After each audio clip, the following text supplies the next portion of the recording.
Megan. All right, before we get to Keating, let me start with what Bill Burton said, which is you guys and your attacks about this whole Ayers bit, Governor Palin mentioning Reverend Wright, is a clear attempt to distract the American people from the economy, an issue that the polls show the voters trust Barack Obama more on. Well, you know, Megan, I think it makes sense that whenever there's an economic downturn, the party of the incumbent in the White House usually takes most of the hit for that. And so the poll numbers reflect what historically does occur.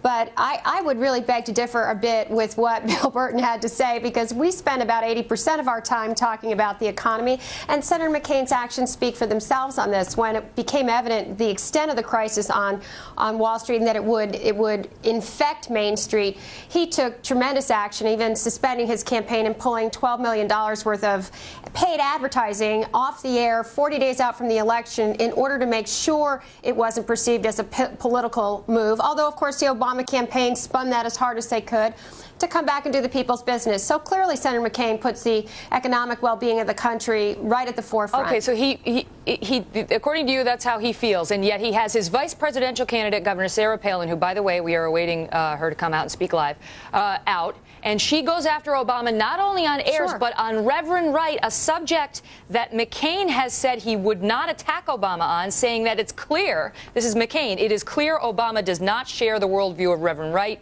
and McCain saying he intended to run an issue-centric campaign. Is going after Reverend Wright and William Ayers an issue-centric campaign? Well, I mean, I think at this point, Megan, we're basically 4 weeks from people pulling the lever on who will be the next leader of the free world, if you will, and commander-in-chief of the U.S. military. And that the bottom line is that nobody really knows who Barack Obama is. He's written 2 memoirs and he hasn't passed a major piece of legislation.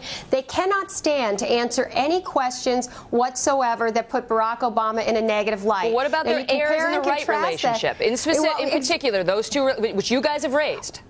Certainly. Well, I think that the Ayers relationship, just listening to the interview with Bill, he would not answer questions about when Senator Obama realized that he was hanging out with an unrepentant terrorist. Now, that's pretty remarkable. And compare and contrast that to Senator McCain's behavior during the Keating inquiry, where he went before reporters and literally answered questions until there were no questions left, which was about 90 minutes, I believe, and has literally written a book about it. And Nancy, I've got to ask you about this Keating 5 relationship, because the Obama campaign releasing a 13-minute video that suggests Don McCain was very much tied to this Charles Keating, that his judgment in connection with the savings and loan crisis is proof positive, Exhibit A, in their argument that he is not qualified to handle the current economic crisis, a message that is resonating with a lot of Democrats and some independent voters. How do you combat that? What's your response to it? Well, let me start with the fact that there is nothing in Senator Obama's brief career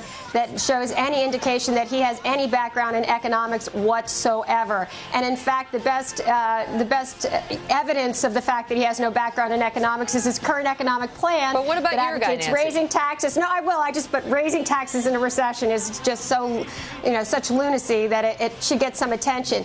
Now, Senator McCain, I think it's, obviously there was an exhaustive inquiry into the whole Keating 5 issue. It hasn't come up because he was exonerated, and because the Democratic minority counsel or special counsel even at the time said that he shouldn't have been charged. He was kept on because Howell Heflin didn't want it to be all Democrats brought before that, that kangaroo court. But he was exonerated, and he was an open book about it. Yeah, he did say that he used poor judgment about it, and that's, I guess both sides agree at least on that. Just how bad it was, we leave to the American people. Nancy Pfotenhauer, we appreciate